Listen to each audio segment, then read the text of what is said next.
Mga Hebreo, unang kabanata. Ang Diyos na nagsalita ng unang panahon sa ating mga magulang, sa iba't ibang panahon at sa iba't ibang paraan sa pamamagitan ng mga propeta, ay nagsalita sa atin sa mga huling araw na ito sa pamamagitan ng kanyang anak, na siyang itinalaga na tagapagmana ng lahat ng mga bagay, na sa pamamagitan naman niya'y ginawa ang sanglibutan. Palibhasa'y siyang sinag ng kanyang kaluwalhatian, at tunay na larawan ng kanyang pagka-Diyos, at umaalalay ng lahat ng mga bagay sa pamamagitan ng salita ng kanyang kapangyarihan, ng kanyang magawa na ang paglilinis ng mga kasalanan ay lumuklok sa kanan ng karangalan sa kaitaasan, na naging lalong mabuti kaysa mga anghel, palibhasa'y nagmana ng lalong marilag na pangalan kaysa kanila.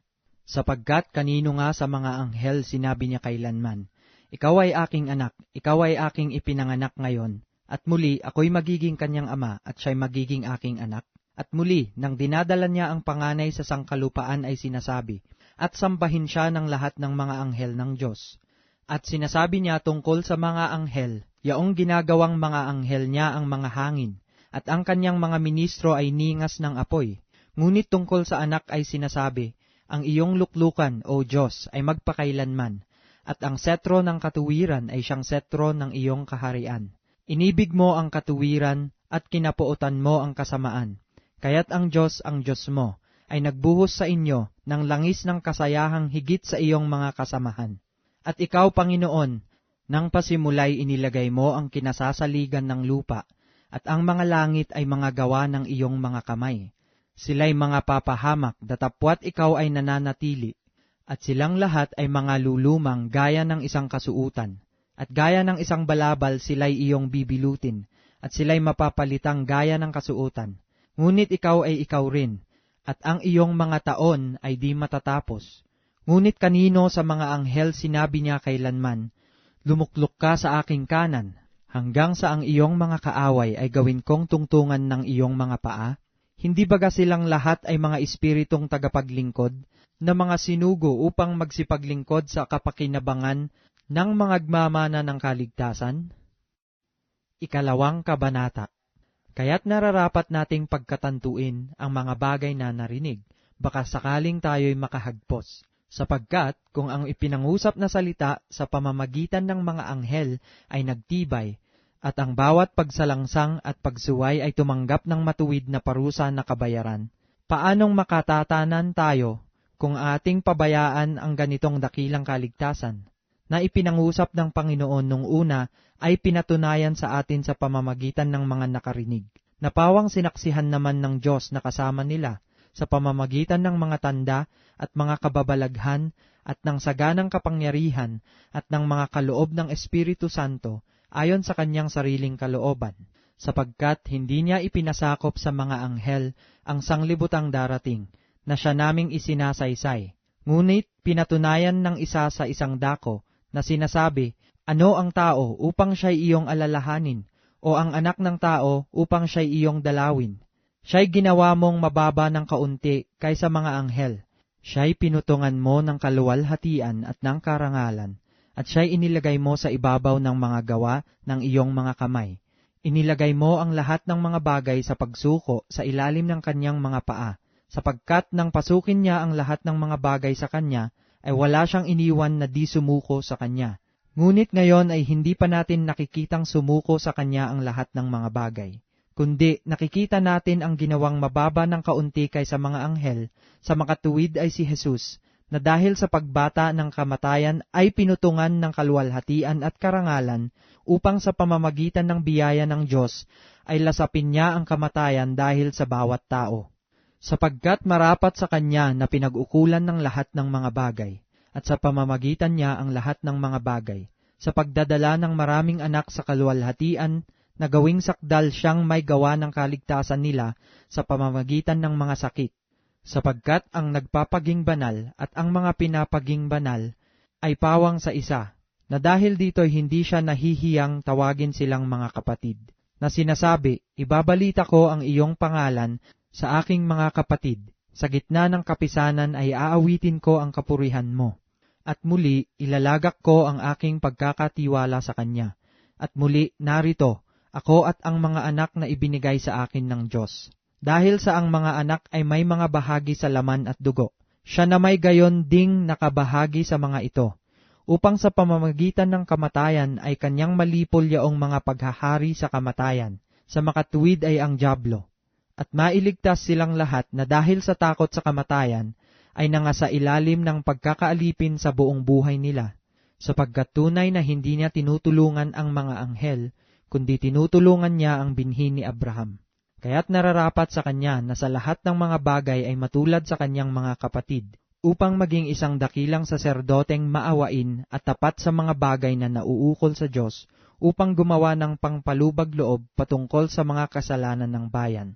Palibhasa'y nagbata siya sa pagkatukso, siya'y makasasaklolo sa mga tinutukso. 3 Kabanata.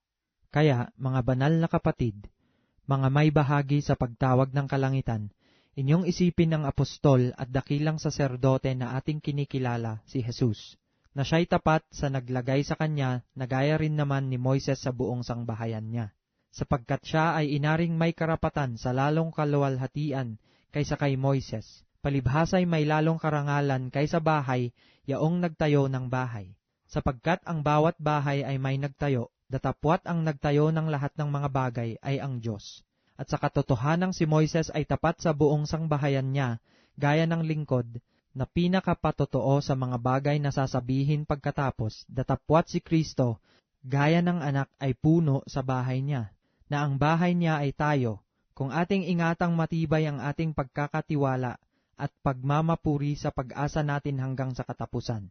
Gaya nga ng sabi ng Espiritu Santo, ngayon kung marinig ninyo ang kanyang tinig, huwag ninyong papagmatigasin ang inyong mga puso, na gaya ng sa pamumungkahi, gaya ng sa araw ng pagtukso sa ilang, na doon ako tinukso ng inyong mga magulang sa pagsubok sa akin, at 40 taon na nangakita ang aking mga gawa.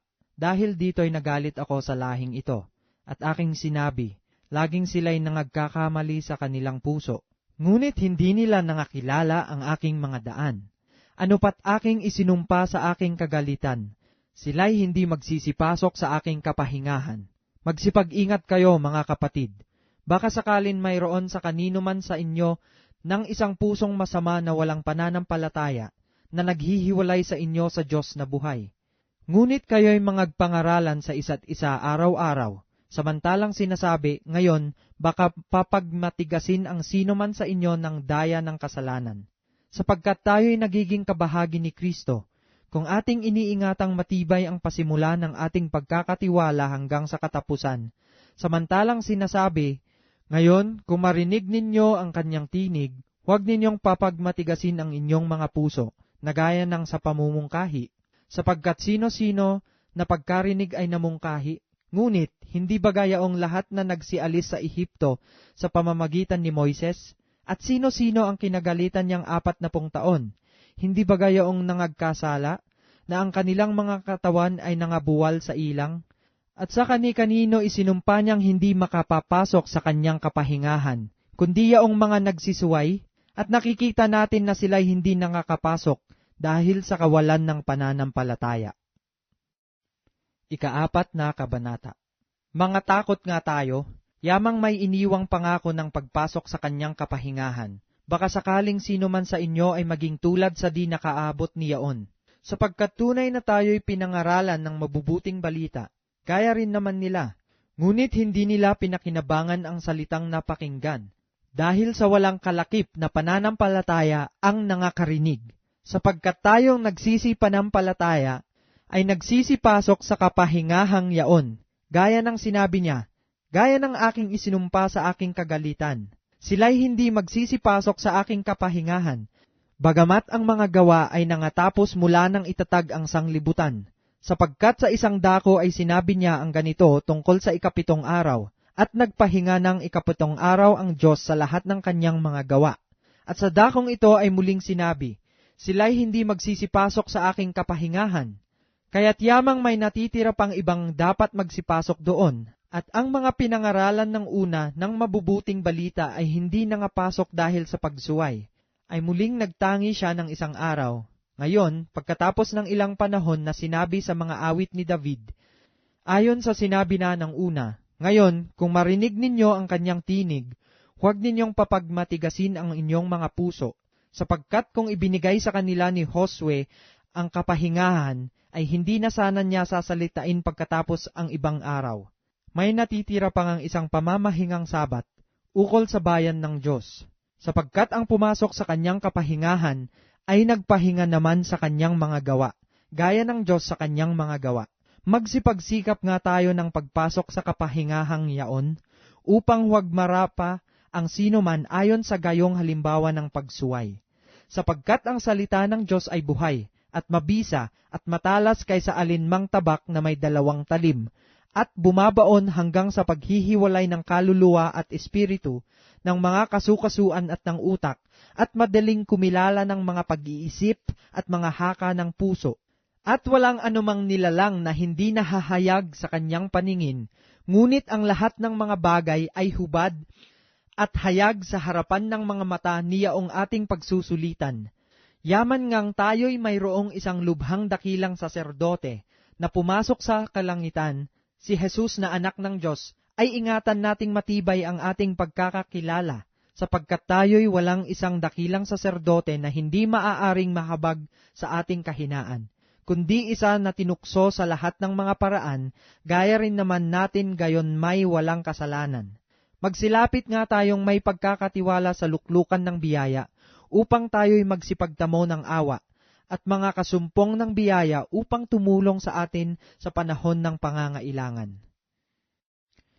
5 Kabanata. Sapagkat ang bawat dakilang saserdote, palibhasa'y hinugot sa mga tao, ay inilagay dahil sa mga tao sa mga bagay na nauukol sa Diyos, upang siya'y makapaghandog ng mga kaloob at mga hain namang patungkol sa mga kasalanan, na makapagtitiis na may kaamuan sa mga di nakaalam at nangamamali, yamang siya rin naman ay nalilibid ng kahinaan. At dahil dito ay nararapat siyang maghandog dahil sa mga kasalanan at hindi lamang patungkol sa mga tao, kundi naman sa kanyang sarili. At sino man ay hindi tumatanggap sa kanyang sarili ng karangalang ito, liban na kung tawagin siya ng Diyos na gaya ni Aaron. Gayon din si Kristo man ay hindi nagmapuri sa kanyang sarili upang maging dakilang saserdote, kundi yaong sa kanya ay nagsabi, ikaw ay aking anak, ikaw ay aking naging anak ngayon. Gaya rin naman ng sinasabi niya sa ibang dako, ikaw ay saserdote magpakailanman, ayon sa pagkasaserdote ni Melkisedek, na siya sa mga araw ng kanyang laman ay naghandog ng mga panalangin at mga daing na sumisigaw ng malakas at lumuluha doon sa may kapangyarihang makapagligtas sa kanya sa kamatayan, at siya'y dininig dahil sa kanyang banal na takot. Bagamat siya'y anak, gayon may natuto ng pagtalima sa pamamagitan ng mga bagay na kanyang tiniis. At nang siya'y mapaging sakdal, ay siya ang gumawa ng walang hanggang kaligtasan ng lahat na mga nagsisitalima sa kanya. Pinangalan ng Diyos na dakilang saserdote ayon sa pagkasaserdote ni Melkisedek. Tungkol sa kanya'y marami kaming sasabihin, at mahirap na saysayin palibhasay nagsipurol kayo sa pakikinig. Sapagkat nang kayo'y nangararapat ng maging mga guro dahil sa kaluwatan, ay muling kayo'y nangangailangan na kayo'y turuan ni numan ng mga unang simulain ng aral ng Diyos, at naging tulad sa mga nangangailangan ng gatas at hindi ng pagkaing matigas. Sapagkat bawat tumatanggap ng gatas ay walang karanasan sa salita ng katuwiran, sapagkat siya'y isang sanggol. Ngunit ang pagkaing matigas ay sa mga may gulang. Sa makatuwid ay doon sa mga pamamagitan ng pamimihasa ay nangasanay ang kanilang mga pakiramdam upang makilala ang mabuti at ang masama. 6 Kabanata. Kaya't tayo'y tumigil na ng pagsasalita ng mga unang simulain ng aral ni Kristo, at tayo'y magpatuloy sa kasakdalan na huwag nating ilagay na muli ang kinasasaligan ng pagsisisi sa mga patay na gawa at ng pananampalataya sa Diyos, ng aral na tungkol sa mga paglilinis, at ng pagpapatong ng mga kamay, at ng pagkabuhay na maguli ng mga patay, at ng paghuhukom na walang hanggan. At ating gawin ito kung ipahihintulot ng Diyos, sapagkat tungkol sa mga minsang naliwanagan at nakalasap ng kaloob ng kalangitan, at mga nakabahagi ng Espiritu Santo, at nakalasap ng mabuting salita ng Diyos at ng mga kapangyarihan ng panahong darating, at saka nahiwalay sa Diyos ay di maaaring baguhin silang muli sa pagsisisi. Yamang kanilang ipinapapakong muli sa ganang kanilang sarili ang anak ng Diyos, at inilalagay na muli siya sa hayag na kahihiyan, sapagkat ang lupang humitit ng ulang madalas na lumalagpak sa kanya, at tinutubuan ng mga damong pinakikinabangan ng mga yaon na dahil sa kanila'y binukid, ay tumanggap ng pagpapalang mula sa Diyos. Datapwat, kung namumunga ng mga tinik at dawag, ay itinatakwil at malapit sa sumpa, at ang kanyang kahihinatnan ay ang sunugin.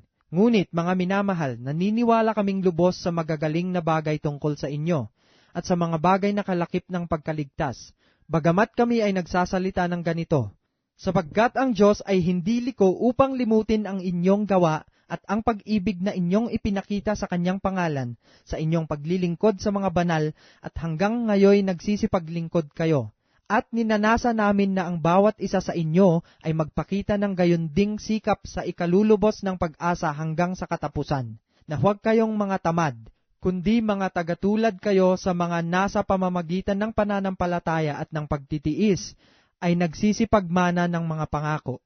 Sapagkat nang mangako ang Diyos kay Abraham, palibhasa'y hindi niya naipanumpa ang anumang lalong mataas, ay ipinanumpa ang kanyang sarili, na sinasabi, tunay sa pagpapala ay pagpapalain kita, at sa pagpaparami ay pararamihin kita.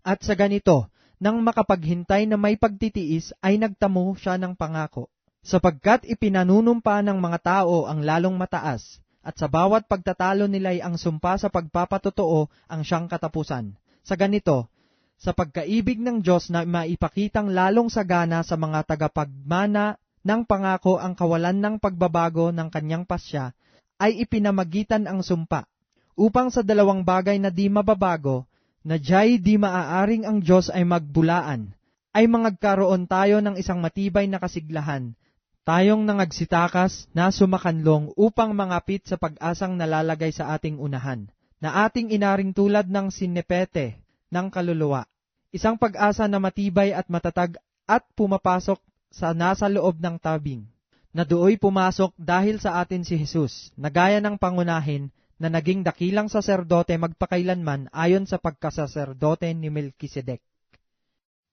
7 Kabanata. Sapagkat itong si Melkisedek, hari sa Salem, saserdote ng kataas-taasang Diyos, na siyang sumalubong kay Abraham sa pagbabalik na galing sa paglipol sa mga hari at siya'y pinagpala niya, na siya namang binahagihan ni Abraham ng 10 bahagi ng lahat, na kung sasaysayin una-una, siya'y hari ng katuwiran, at saka hari naman sa Salem, na sa makatuwid ay hari ng kapayapaan, na walang ama, walang ina, walang tandaan ng lahi, at walang pasimula ng mga araw ni katapusan ng buhay man, datapwat naging katulad ng anak ng Diyos, ay nanatiling saserdote magpakailanman. Nilay-nilayin nga ninyo kung gaano ang kadakilaan ng taong ito, na binigyan ni Abraham, na patriarka, ng 10 bahagi ng mga pinakamagagaling na samsam, at katotohanan ang mga sa anak ni Levi, na nagsitanggap ng katungkulang saserdote, ay mayroong utos na kumuha ng 10 bahagi sa bayan ayon sa kautusan. Sa makatuwid ay sa kanilang mga kapatid, bagamat ang mga ito ay nagsilabas sa mga balakang ni Abraham. Ngunit yaong ang talaan ng lahi ay hindi ibinibilang sa kanila, ay kumuha ng 10 bahagi kay Abraham, at pinagpala yaong may mga pangako. Datapwat walang anumang pagtatalo, ang mababa ay pinagpapala ng mataas. At dito'y ang mga taong may kamatayan ay tumatanggap ng 10 bahagi. Datapwat doon ay ang isa, na pinatutunayang nabubuhay. At sa makatuwid bagay sa pamamagitan ni Abraham pati si Levi, na tumatanggap ng 10 bahagi, ay nagbayad ng 10 bahagi, sapagkat siya'y nasa mga balakang pa ng kanyang ama, nang ito'y salubungin ni Melkisedek. Ngayon, kung may kasakdalan nga sa pamamagitan ng pagkasaserdote ng mga Levita, sapagkat sa ilalim nito ay tinanggap ng bayan ang kautusan, anong kailangan pa na magbangon ang ibang saserdote ayon sa pagkasaserdote ni Melkisedek at hindi ibilang ayon sa pagkasaserdote ni Aaron? Sapagkat nang palitan ang pagkasaserdote ay kinailangang palitan naman ang kautusan. Sapagkat yaong tungkol sa kanya ay sinasabi ang mga bagay na ito ay naukol sa ibang angkan, na doon ang sino may hindi naglilingkod sa dambana, sapagkat maliwanag na ang ating Panginoon ay lumitaw mula kay Juda, na tungkol sa angkang iyaoy walang sinalitang anuman si Moises hinggil sa mga saserdote. At lalo pang napakaliwanag ito kung ayon sa anyo si Melkisedek ay lumitaw ang ibang saserdote, na ginawa hindi ayon sa kautusan ng utos na ukol sa laman, kundi ayon sa kapangyarihan ng isang buhay na walang katapusan. Sapagkat pinatotohanan tungkol sa kanya, ikaw ay saserdote magpakailanman ayon sa pagkasaserdote ni Melkisedek, sapagkat napapawi ang unang utos dahil sa kanyang kahinaan at kawalan ng kapakinabangan, sapagkat ang kautusan ay walang anumang pinasasakdal, at may pagpapasok ng isang pag-asang lalong magaling na sa pamamagitan nito ay nagsisilapit tayo sa Diyos. At yamang yaoy hindi naging sa walang sumpa, sapagkat sila'y sa katotohanan ay ginawang mga saserdote na walang sumpa. Datapwat siya'y may sumpa sa pamamagitan ni yaong nagsasabi tungkol sa kanya, sumumpa ang Panginoon at hindi siya nagsisisi, ikaw ay saserdote magpakailanman. At gayon din naman si Jesus ay naging tagapanagot sa lalong mabuting tipan. At katotohanang sila'y marami sa bilang na naging mga saserdote, sapagkat dahil sa kamatayan ay napigil sila ng pagpapatuloy. Datapwat siya sapagkat namamalagi magpakailanman ay may pagkasaserdote siyang di mapapalitan. Dahil dito naman siya'y nakapagliligtas na lubos sa mga nagsisilapit sa Diyos sa pamamagitan niya. Palibhas ay laging nabubuhay siya upang mamagitan sa kanila. Sapagkat nararapat sa atin ang gayong dakilang saserdoteng banal, walang sala, walang dungis, nahihiwalay sa mga makasalanan, at ginawang lalong mataas pa kaysa mga langit, na hindi nangangailangan araw-araw na maghandog ng hain, na gaya niyaong mga dakilang saserdote una-unay patungkol sa kanyang sariling mga kasalanan at saka patungkol sa mga kasalanan ng bayan, sapagkat ito'y ginawa niyang minsan magpakailanman nang kanyang ihandog ang kanyang sarili. Sapagkat inilagay ng kautusan ng mga dakilang saserdote ang mga taong may kahinaan, ngunit ang salita ng sumpa na kasunod ng kautusan ay siyang naglalagay sa anak, na sakdal magpakailanman. 8 Kabanata. Ang kinauuwian nga ng mga bagay na aming sinasabi ay ito. Mayroon tayong isang dakilang saserdote na nakaupo sa kanan ng luklukan ng karangalan sa mga langit, ministro sa santuaryo at sa tunay na tabernakulo na itinayo ng Panginoon, hindi ng tao. Sapagkat ang bawat dakilang saserdote ay inilagay upang maghandog ng mga kaloob at ng mga hain naman. Sa ganito'y kinakailangan din namang siya'y magkaroon ng anumang ihahandog. Kung siya nga'y nasa lupa ay hindi siya saserdote sa anumang paraan, palibhas ay mayroon nang nagsisipaghandog ng mga kaloob ayon sa kautusan, na nangaglilingkod sa anyo at anino ng mga bagay sa kalangitan, gaya naman ni Moises, na pinagsabihan ng Diyos nang malapit nang gawin niya ang tabernakulo. Sapagkat sinabi niya, ingatan mo na iyong gawin ang lahat ng mga bagay ayon sa anyong ipinakita sa iyo sa bundok. Datapwat ngayoy kinamtan niya ang ministeryong lalong marangal, palibhasay siya na may tagapamagitan sa isang tipang lalong magaling, na inilagda sa lalong mabubuting pangako.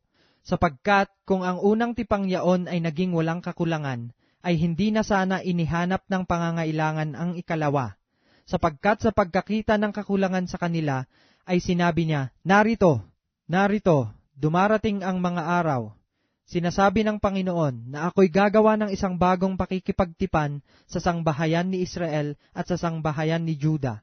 Hindi ayon sa tipang aking ipinakipagtipan sa kanilang mga magulang ng araw na sila'y aking tangnan sa kamay, upang sila'y ihatid sa labas ng lupain ng Ehipto, sapagkat sila'y hindi nanatili sa aking tipan, at akin silang pinabayaan, sinasabi ng Panginoon. Sapagkat ito ang pakikipagtipang aking gagawin sa sangbahayan ni Israel, pagkatapos ng mga araw na yaon, sinasabi ng Panginoon, ilalagay ko ang aking mga kautusan sa kanilang pag-iisip, at sa kanilang mga puso'y aking isusulat ang mga ito. At ako'y magiging Diyos nila, at sila'y magiging bayan ko. At hindi magtuturo ang bawat isa sa kanyang kababayan, at ang bawat isa sa kanyang kapatid, na sasabihing, kilalanin mo ang Panginoon, sapagkat ako'y makikilala ng lahat, mula sa kaliit-liitan hanggang sa kadaki-dakilaan sa kanila.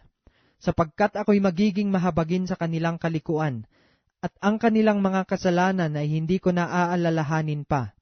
Doon sa sinasabi niya, isang bagong tipan, ay linuma niya ang una, datapwat ang nagiging luma at tumatanda ay malapit ng lumipas.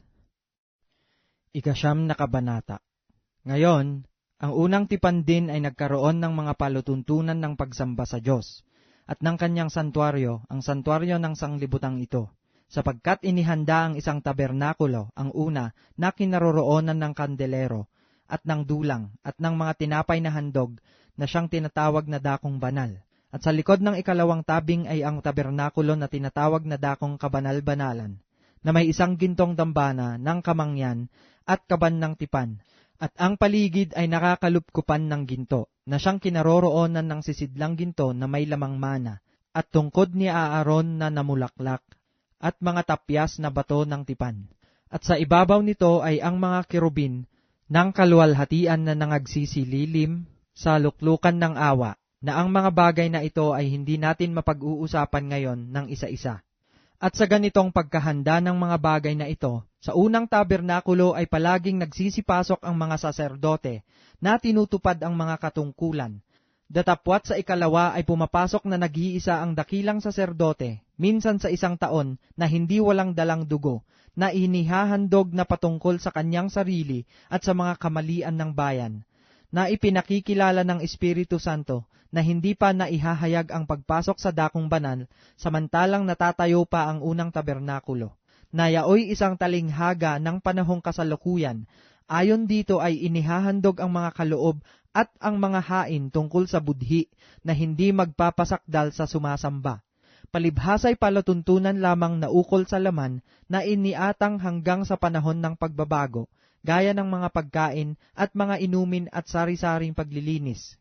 Ngunit pagdating ni Kristo, na dakilang saserdote ng mabubuting bagay na darating, sa pamamagitan ng lalong malaki at lalong sakdal na tabernakulo, na hindi gawa ng mga kamay, sa makatuwid bagay hindi sa paglalang na ito, at hindi rin naman sa pamamagitan ng dugo ng mga kambing at ng mga bulong baka, kundi sa pamamagitan ng kanyang sariling dugo, ay pumasok na minsan magpakailanman sa dakong banal, na kinamtan ang walang hanggang katubusan, sapagkat kung ang dugo ng mga kambing at ng mga baka, at ang abo ng dumalagang baka na ibinubudbod sa mga nadungisan, ay makapagiging banal sa kalinisan ng laman, gaano pa kaya ang dugo ni Kristo, na sa pamamagitan ng Espiritu na walang hanggan, ay inihandog ang kanyang sarili na walang dungis sa Diyos, ay maglilinis ng inyong budhi sa mga gawang patay upang magsipaglingkod sa Diyos na buhay.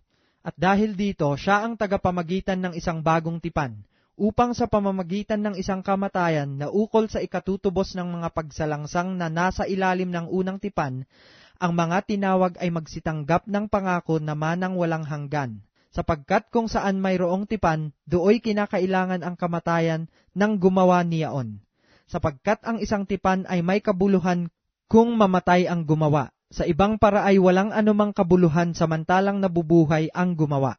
Kaya't ang una mang tipan ay hindi itinalaga ng walang dugo. Sapagkat nang salitain ni Moises ang bawat utos sa buong bayan ayon sa kautusan, ay kumuha siya ng dugo ng mga bulong baka at ng mga kambing na may tubig at balahibong mapula ng tupa at isopo, at winisikan ang aklat at gayon din ang buong bayan, na sinasabi, ito ang dugo ng tipan na iniutos ng Diyos tungkol sa inyo. Gayon din ang tabernakulo at ang lahat ng mga kasangkapan sa pangangasiwa ay pinagwiwisikan niya ng dugo sa gayon ding paraan. At ayon sa kautusan ay halos masasabi kong lahat ng mga bagay ay nililinis ng dugo, at maliban na sa pagkabuhos ng dugo ay walang kapatawaran. Kinakailangan nga na ang mga anyo ng mga bagay sa sangkalangitan ay linisin ng mga ito. Ngunit ang mga bagay ring ito sa sangkalangitan ay linisin ng lalong mabubuting handog kaysa rito, sapagkat hindi pumasok si Kristo sa dakong banal na ginawa ng mga kamay, nakahalintulad lamang ng tunay, kundi sa talagang langit upang humarap ngayon sa harapan ng Diyos dahil sa atin. At siya'y hindi rin naman kailangang ihandog na madalas pa ang kanyang sarili, na gaya ng dakilang saserdote na pumapasok sa dakong banal taon-taon na may dalang dugo na hindi niya sarili. Sa ibang paraan ay kailangan na siya'y magbatang madalas mula nang itatag ang sanglibutan. Datapwat ngayon ay minsan siya'y nahayag sa katapusan ng mga panahon upang alisin ang kasalanan sa pamamagitan ng pagkahandog ng kanyang sarili.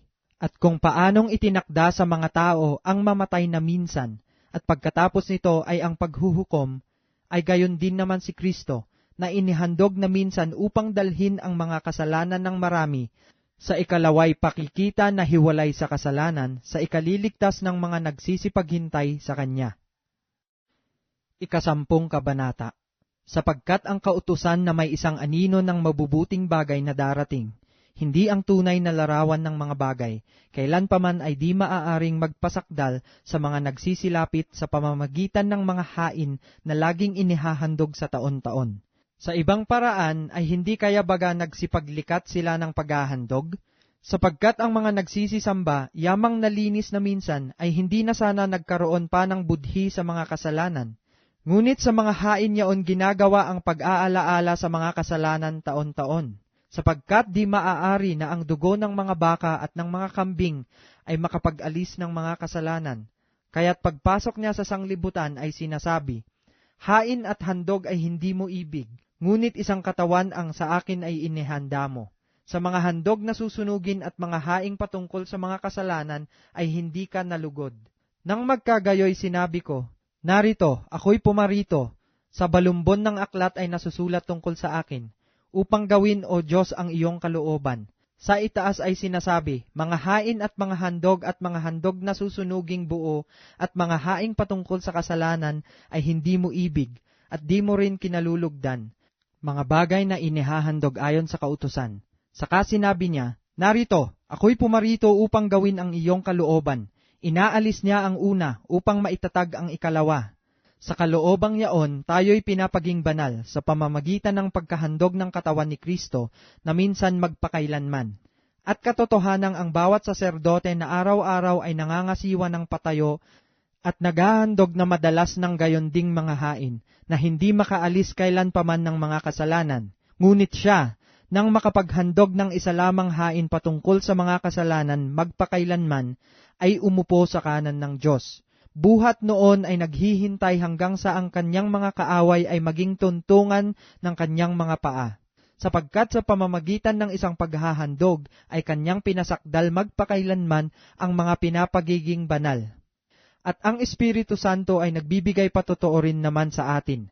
Sapagkat pagkasabi niya na ito ang tipang gagawin ko sa kanila pagkatapos ng mga araw na yaon, sabi ng Panginoon, ilalagay ko ang aking mga kautusan sa kanilang puso at isusulat ko rin naman sa kanilang pag-iisip. At ang kanilang mga kasalanan at kanilang mga kasamaan ay hindi ko na aalalahanin pa. At kung saan man may kapatawaran ng mga ito, ay wala nang paghahandog na patungkol pa sa kasalanan. Mga kapatid, yamang may kalayaan ngang makapasok sa dakong banal sa pamamagitan ng dugo ni Jesus, sa pamamagitan ng daang bago, at buhay na kanyang itinilaga sa atin, sa pamamagitan ng tabing, sa makatwid bagay sa kanyang laman, at yamang may isang dakilang saserdote na pangulo sa bahay ng Diyos, tayo'y magsilapit na may tapat na puso sa lubos na pananampalataya, na ang ating mga puso na winisikan mula sa isang masamang budhi, at mahugasan ang ating katawan ng dalisay na tubig, na ating ingatang matibay ang pagkakakilala ng ating pag-asa upang huwag mag-alinlangan, sapagkat tapat ang nangako. At tayo'y mga tinginan upang tayo'y mga udyok sa pag-iibigan at mabubuting gawa, na huwag nating pabayaan ang ating pagkakatipon, na gaya ng ugali ng iba, kundi mangag-aralan sa isa't isa, at lalo na kung inyong namamalas na nalalapit na ang araw. Sapagkat kung ating sinasadya ang pagkakasala, pagkatapos na ating matanggap ang pagkakakilala sa katotohanan, ay wala nang haing natitira pa tungkol sa mga kasalanan, kundi isang kakilakilabot na paghihintay sa paghuhukom, at isang kabangisan ng apoy na lalamon sa mga kaaway. Ang magpawalang halaga sa kautusan ni Moises sa patotoo ng 2 o 3 saksi ay mamamatay na walang awa. Kaano kayang higpit ng parusa sa akala ninyo ang ihahatol na nauukol doon sa yumurak sa anak ng Diyos, at umaring di banal sa dugo ng tipan na nagpabanal sa kanya, at umalipusta sa espiritu ng biyaya? Sapagkat ating nakikilala yaong nagsabi, akin ang paghihiganti, Ako ang gaganti at muli, huhukuman ng Panginoon ang kanyang bayan. Kakilakilabot na bagay ang mahulog sa mga kamay ng Diyos na buhay. Datapwat alalahanin ang mga nakaraang araw. Nasa mga yaon, pagkatapos na kayo'y maliwanagan, ay nangagtiis kayo ng malaking pakikilaban ng mga pagbabata. Na una-una ay naging isang katawa-tawa dahil sa mga pagkasiphayo at gayon din sa mga kahirapan, at sa ikalawa ay naging kasama niyaong mga inaring gayon. Sapagkat kayo'y nangahabag sa mga may tanikala, at tinanggap ninyo ng buong galak ang pagkaagaw ng inyong pag-aari, palibhasay inyong nalalamang mayroon kayo sa inyong sarili ng isang pag-aaring lalong mabuti at tumatagal. Huwag nga ninyong itakwil ang inyong pagkakatiwala na may dakilang gantimpala, sapagkat kayo'y nangangailangan ng pagtitiis, upang kung inyong magawa ang kalooban ng Diyos, ay magsitanggap kayo ng pangako, sapagkat sa madaling panahon, siyang pumaparito ay darating, at hindi magluluwat. Ngunit ang aking lingkod na matuwid ay mabubuhay sa pananampalataya, at kung siya ay umurong, ay hindi kalulugdan ng aking kaluluwa. Ngunit tayo'y hindi doon sa mga nagsisibalik sa kapahamakan, kundi doon sa mga may pananampalataya sa ikaliligtas ng kaluluwa. 11 kabanata. Ngayon, ang pananampalataya ay siyang kapanatagan sa mga bagay na hinihintay, ang katunayan ng mga bagay na hindi nakikita, sapagkat sa pamamagitan nito ang mga matanda ay sinaksihan. Sa pananampalataya ay natatalastas natin ang sanglibutan ay natatag sa pamamagitan ng salita ng Diyos. Anupat ang nakikita ay hindi ginawa sa mga bagay na nakikita. Sa pananampalataya, si Abel ay naghandog sa Diyos ng lalong mabuting hain kaysa kay Cain. Sa pamamagitan nito'y sinaksihan sa kanyang siya'y matuwid, na nagpapatotoo ang Diyos tungkol sa kanyang mga kaloob, at sa pamamagitan nito, patay na siya ay nagsasalita pa. Sa pananampalataya, si Enoch ay inilipat upang huwag niyang makita ang kamatayan, at hindi siya nasumpungan sapagkat siya'y inilipat ng Diyos, sapagkat bago siya inilipat ay pinatotohanan sa kanyang siya'y naging kalugod-lugod sa Diyos. At kung walang pananampalataya ay hindi maaaring maging kalugod-lugod sa kanya, sapagkat ang lumalapit sa Diyos ay dapat sumampalatayang may Diyos, at siya ang tagapagbigay ganti sa mga sa kanya'y nagsisihanap. Sa pananampalataya, si Noe, nang paunawaan ng Diyos tungkol sa mga bagay na hindi pa nakikita, dala ng banal na takot, ay naghanda ng isang daong sa ikaliligtas ng kanyang sangbahayan, na sa pamamagitan nito ay hinatulan niya ang sanglibutan at naging tagapagmana ng katuwiran na ayon sa pananampalataya. Sa pananampalataya, si Abraham, nang tawagin, ay tumalima upang pumaroon sa isang dakong kanyang tatanggaping mana, at siya'y yumaon na di nalalaman kung saan siya paroroon. Sa pananampalataya, siya'y naging manglalakbay sa lupang pangako, nagaya sa hindi niya sariling lupa, at tumahan sa mga tolda na kasama si Isaac at si Jacob, na mga tagapagmana ng isang pangako na kasama niya. Sapagkat inaasahan niya ang bayang may mga kinasasaligan, na ang nagtayo at gumawa ay ang Diyos. Sa pananampalataya, si Sarah rin ay tumanggap ng lakas upang ipaglihi ang binhi, nang lipas na ang kanyang gulang. Palibhasay inari niyang tapat ang nangako. Kaya naman sumibol sa isa, sa kanya na tila patay na, ang kasing dami ng mga bituin sa langit sa karamihan, at di mabilang na gaya ng mga buhanging nasa tabi ng dagat. Ayon sa pananampalataya ay nangamatay ang lahat ng mga ito, na hindi kinamtan ang mga pangako, ngunit kanilang nangakita na natanaw mula sa malayo, at kanilang ipinahayag na sila'y pawang taga-ibang bayan, at manglalakbay sa ibabaw ng lupa. Sapagkat ang mga nagsisipagsabi ng mga gayong bagay, ay nagpapakilalang hinahanap nila ang lupaing kanilang sarili. At katotohanan kung kanilang naaalaala yaong lupaing kanilang pinanggalingan, ay nagkaroon sana sila ng mabuting pagkakataon upang bumalik. Ngunit ngayon ay nagnanasa sila ng lalong magaling na lupain. Sa makatwid bagay ang sa langit, kaya hindi sila ikinahihiya ng Diyos na tawaging Diyos nila, sapagkat kanyang ipinaghanda sila ng isang bayan. Sa pananampalataya, nang subukin si Abraham, ay inihandog si Isaac. Oo, siyang tumanggap na may galak na mga pangako ay siyang naghandog sa kanyang bugtong na anak. Sa makatuwid bagay yaong pinagsabihan, kay Isaac ay tatawagin ang iyong binhi, na inisip na maging sa gitna ng mga patay ay maaaring buhayin siyang maguli ng Diyos. Mula dyan din naman ay muli siyang tinanggap sa isang halimbawa. Sa pananampalataya ay binasbasan ni Isaac si Jacob at si Esau tungkol sa mga bagay na darating. Sa pananampalataya, si Jacob nang mamatay na ay binasbasan niya ang bawat isa sa mga anak ni Jose at sumambang nakatangan sa puno ng kanyang tungkod. Sa pananampalataya, nang malapit nang mamatay si Jose, ay binanggit niya ang pag-alis sa Ehipto ng mga anak ni Israel at nag-utos tungkol sa kanyang mga buto. Sa pananampalataya, nang ipinanganak si Moises, ay itinagong 3 buwan ng kanyang mga magulang sapagkat kanilang nakitang maganda ang bata at hindi sila natakot sa utos ng hari. Sa pananampalataya, nang lumaki na si Moises, ay tumangging siya'y tawaging anak ng anak na babae ni Faraon, na pinili pa ang siya'y tampalasanin na kasama ng bayan ng Diyos, kaysa magtamo ng nagsisikupas na kaligayahan sa pagkakasala, na inaring malaking kayamanan ang kadustaan ni Kristo, kaysa mga kayamanan ng Ehipto, sapagkat ang kanyang tinititigan ay ang gantimpalang kabayaran. Sa pananampalataya'y iniwan niya ang Ehipto na hindi natakot sa puot ng hari, sapagkat nagtitiyagang tulad sa nakita niyaong di nakikita. Sa pananampalataya'y itinatag niya ang Paskwa at ang pagwiwisik ng dugo upang ang maglilipol sa mga panganay ay huwag silang lipulin. Sa pananampalataya'y nagsipagdaan sila sa gitna ng dagat na mapula, na gaya ng sa lupang tuyo, na nang subuking gawin ito ng mga taga-Ehipto ay pawang nangalunod.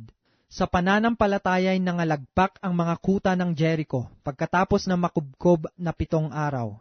Sa pananampalataya'y hindi napahamak na kasama ng mga manunuway ang patutot na si Rahab, na tumanggap na payapa sa mga tiktik. At ano pa ang aking sasabihin? Sapagkat kukulangin ako ng panahon kung sasaysayin ko ang tungkol kay Gideon, kay Barak, kay Samson, kay Hefte, tungkol kay David, at kay Samuel at sa mga propeta, na ang mga ito, sa pamamagitan ng pananampalataya'y nagsilupig ng mga kaharian, nagsigawa ng katuwiran, nangagtamo ng mga pangako, nangagtikom ng mga bibig ng mga leon, nagsipatay ng bisa ng apoy, nangakatanan sa ilalim ng tabak, nagsilakas sa kahinaan, naging mga makapangyarihan sa pakikibagbaka, nangagpaurong ng mga hukbong taga-ibang lupa, tinanggap ng mga babae ang kanilang mga patay sa pamamagitan ng pagkabuhay na mag-uli, at ang iba'y nangamatay sa hampas, na hindi tinanggap ang kanilang katubusan upang kamtin nila ang lalong mabuting pagkabuhay na mag-uli. At ang iba'y nangagkaroon ng pagsubok sa pagkalibak at pagkahampas. Oo, bukod dito'y sa mga tanikala at bilangguan naman.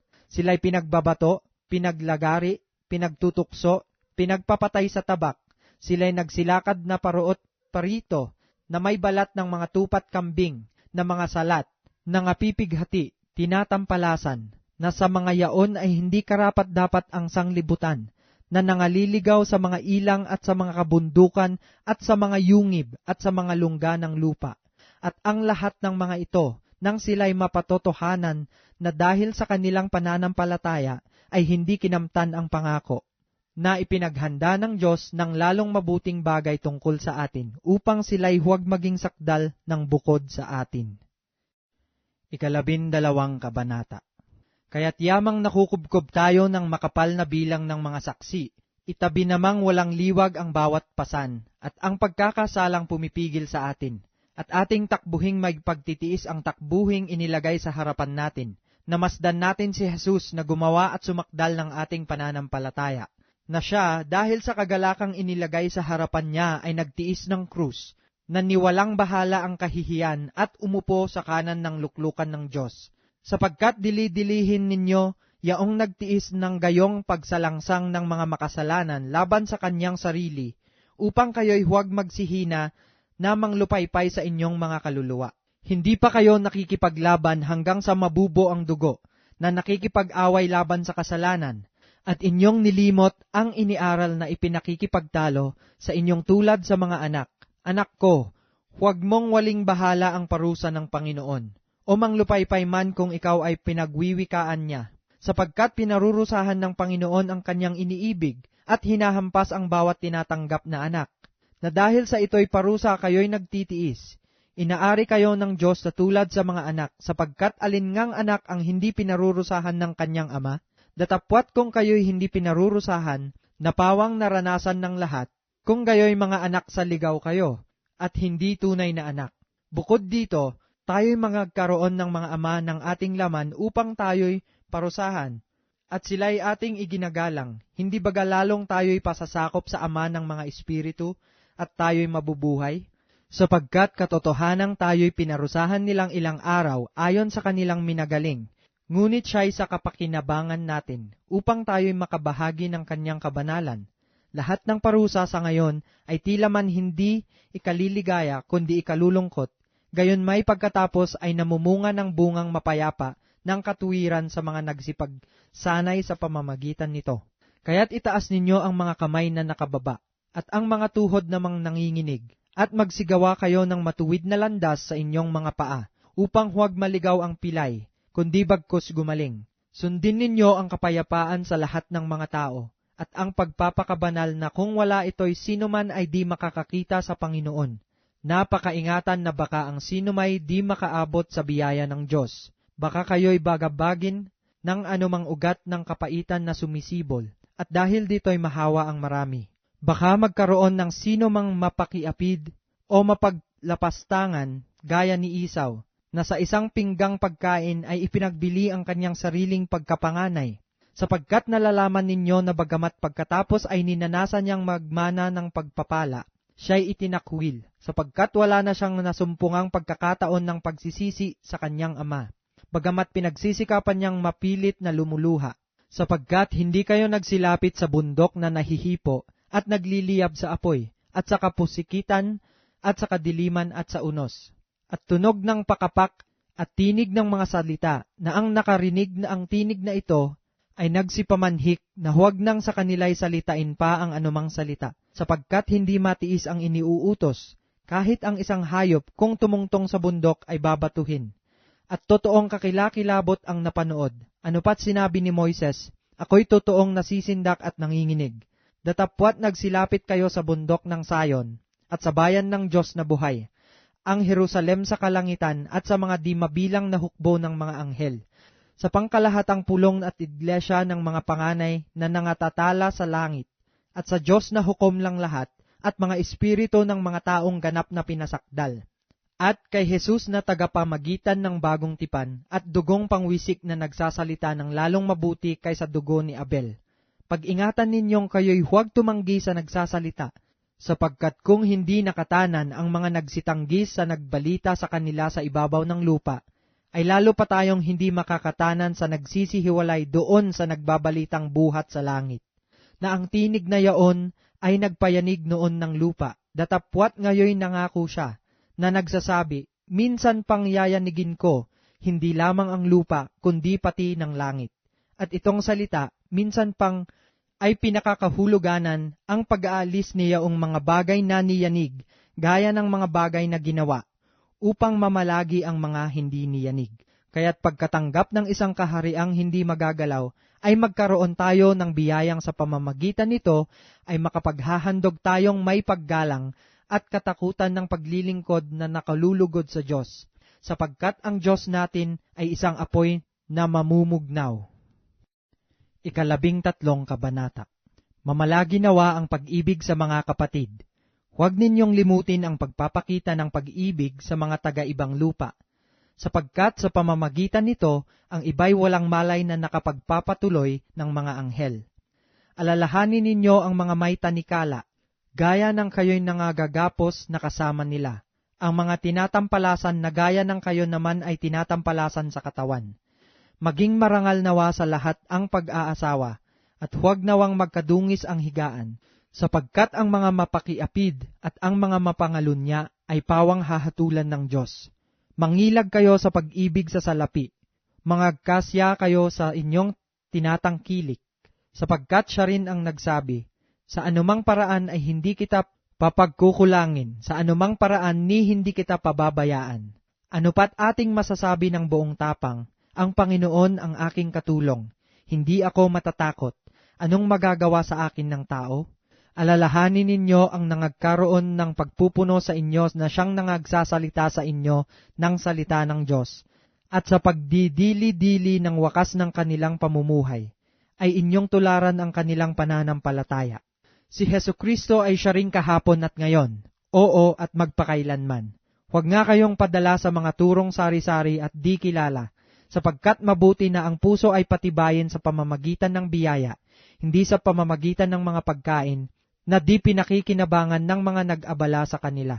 Tayo ay may isang dambana, na hindi matuwid kainan ng mga nagsisipaglingkod sa tabernakulo, sapagkat ang mga katawan ng mga hayop na ang mga dugoy dinadala ng dakilang saserdote sa dakong banal na handog na patungkol sa kasalanan, ay sinusunog sa labas ng kampamento.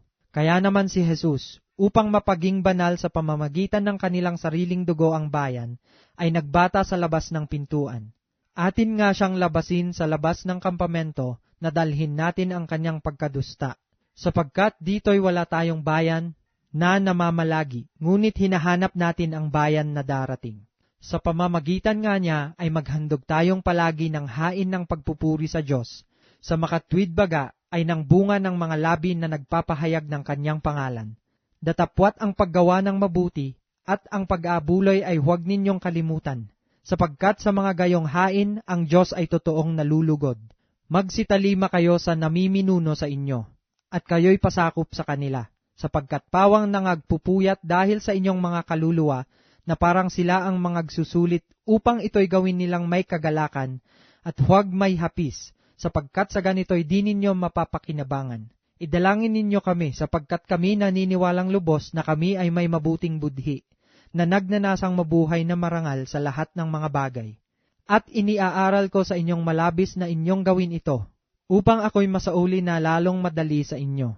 Ngayon ang Diyos ng kapayapaan na muling nagdala mula sa mga patay sa dakilang pastor ng mga tupa sa pamamagitan ng dugo ng walang hanggang tipan, sa makatwid bagay ang Panginoon nating si Jesus, ay pakasakdalin nawa niya kayo sa bawat mabuting gawa upang gawin ang kanyang kalooban, na gawin sa atin ang nakalulugod sa paningin niya, sa pamamagitan ni Hesukristo, na mapasakan niya nawa ang kaluwalhatian magpakailanman siya nawa. Datapwat ipinamamanhik ko sa inyo, mga kapatid, na inyong pagtiisan ang salitang iniaral, sapagkat kayo'y sinulatan ko ng ilang salita. Inyong talastasin na ang kapatid na si Timoteo ay pinawalan na kung siya'y dumating na madali, kayo'y makikita kong makasama niya. Batiin ninyo ang lahat ng mga namiminuno sa inyo, at ang lahat ng mga banal. Kayo'y binabati ng nanga sa Italia. Ang biyaya'y sumainyo nawang lahat, siya nawa.